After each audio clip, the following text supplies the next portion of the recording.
안녕하세요.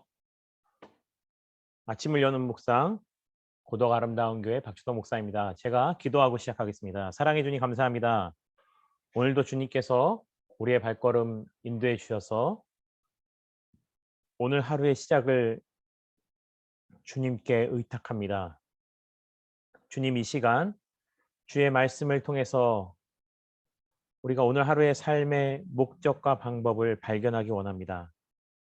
그래서 우리가 이 세상을 말씀대로 살아가다가 말씀대로 승리하는 주의 백성들 되기 원하오니 주여 함께하여 주시옵소서. 예수님의 이름으로 기도드립니다. 아멘. 성경 봉독하겠습니다.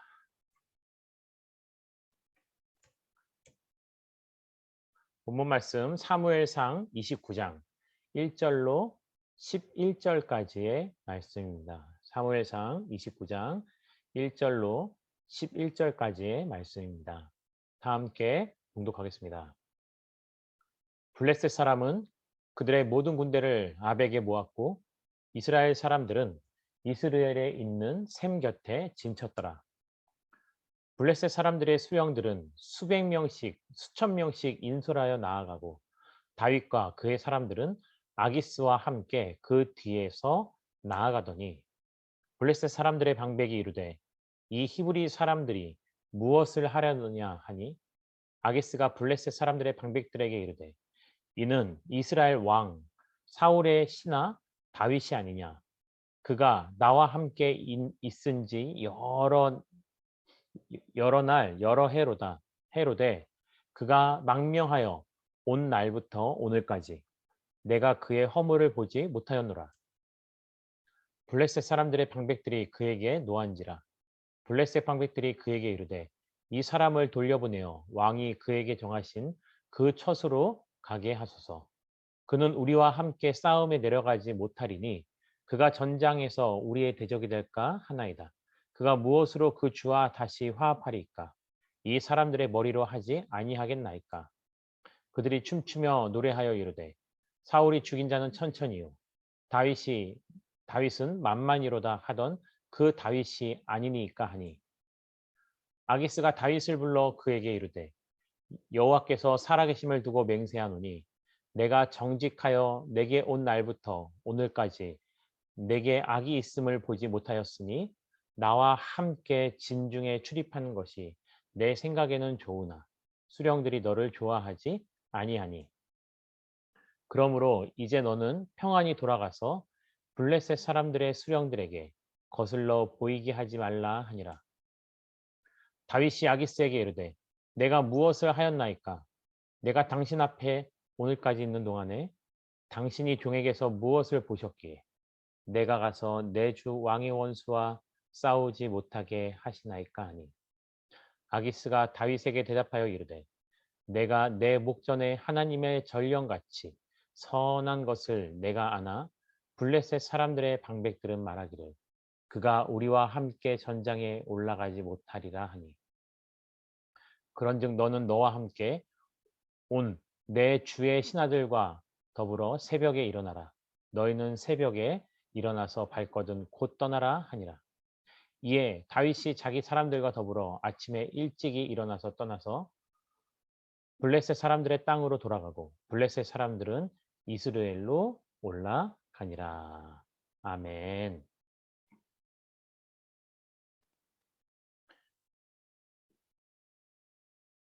오늘은 어제 내용에 이어서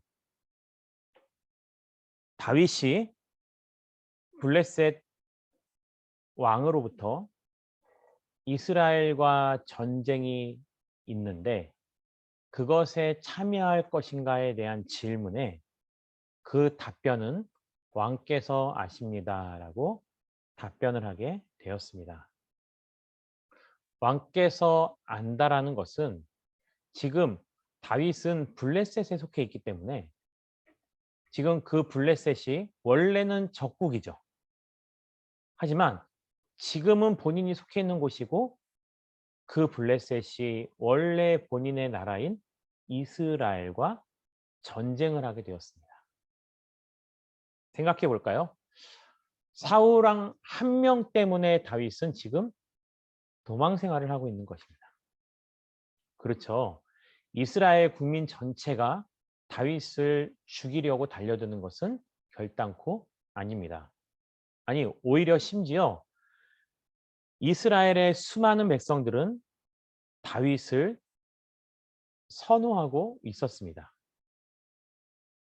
이런 상황 속에서 아무리 자기가 지금 블레셋에 속한 상황이어도 자신의 모국인 이스라엘과 전쟁을 나가서 이스라엘을 죽인다는 것은 쉽지 않은 결정입니다. 하지만 반대로 그 이스라엘과의 전쟁을 치르고 있는 블레셋에 속한 사람으로서 그 전쟁에 나가지 않는다라는 것도 사실 굉장히 어려운 결정입니다.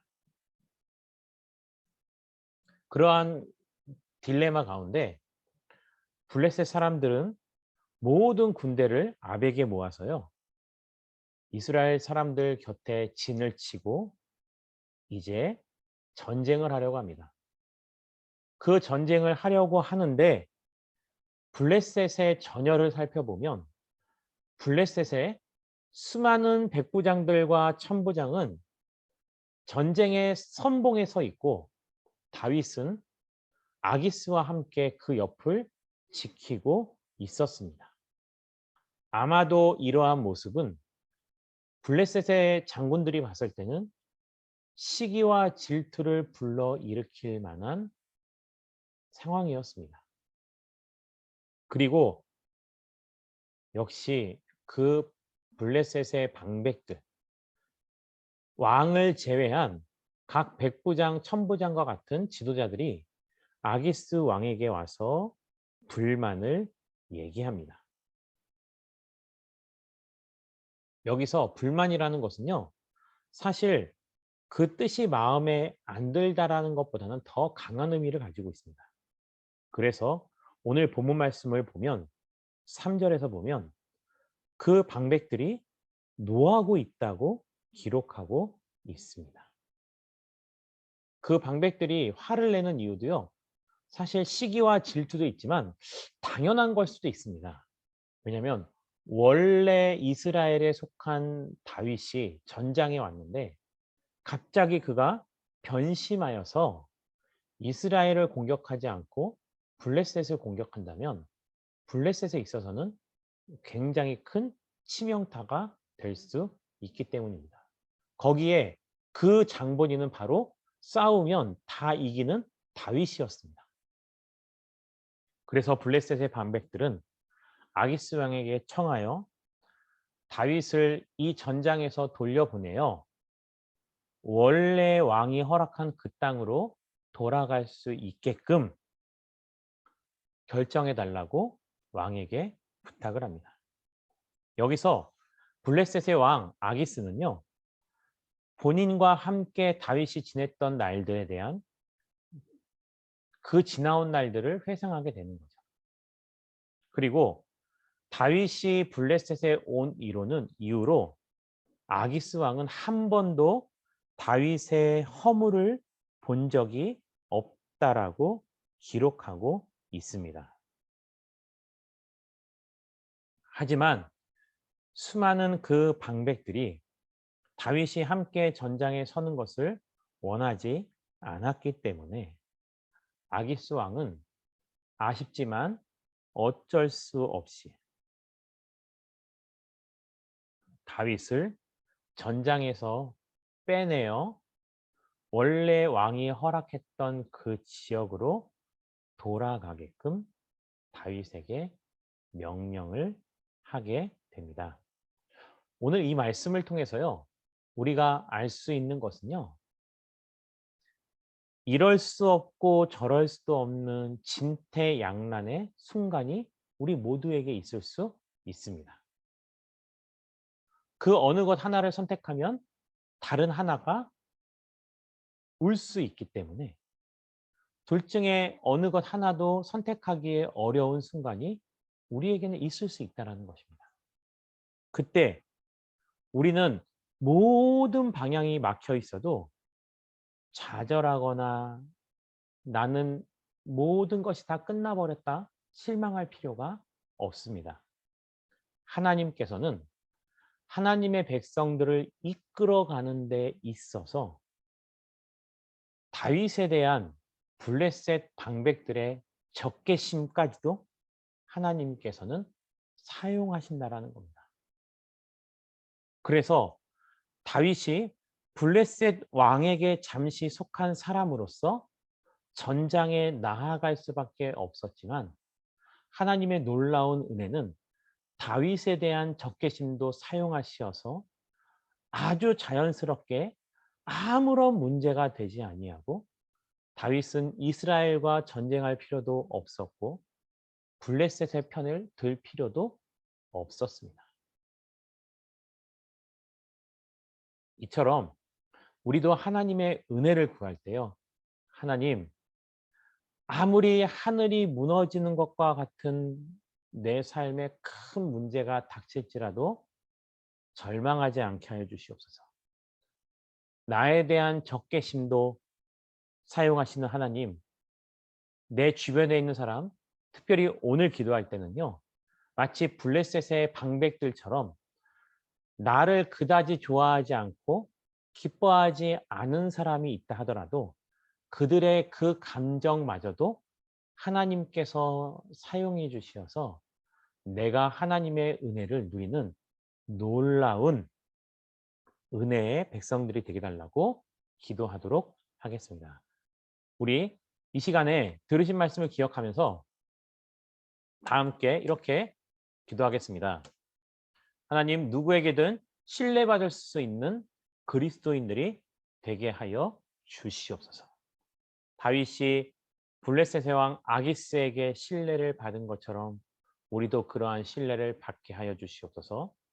두 번째로는 나를 향한 적개심도 하나님의 은혜의 수단이 되게 달라고, 또한 우리 다 함께 기도할 때 교회를 위해 기도하겠습니다. 주님, 가정, 교회, 세상을 더욱 아름답게 만들어가는 삶을 살게 해달라고 우리 이 시간 다 함께 들으신 말씀을 기억하시면서 자유롭게 기도하도록 하겠습니다. 기도하겠습니다.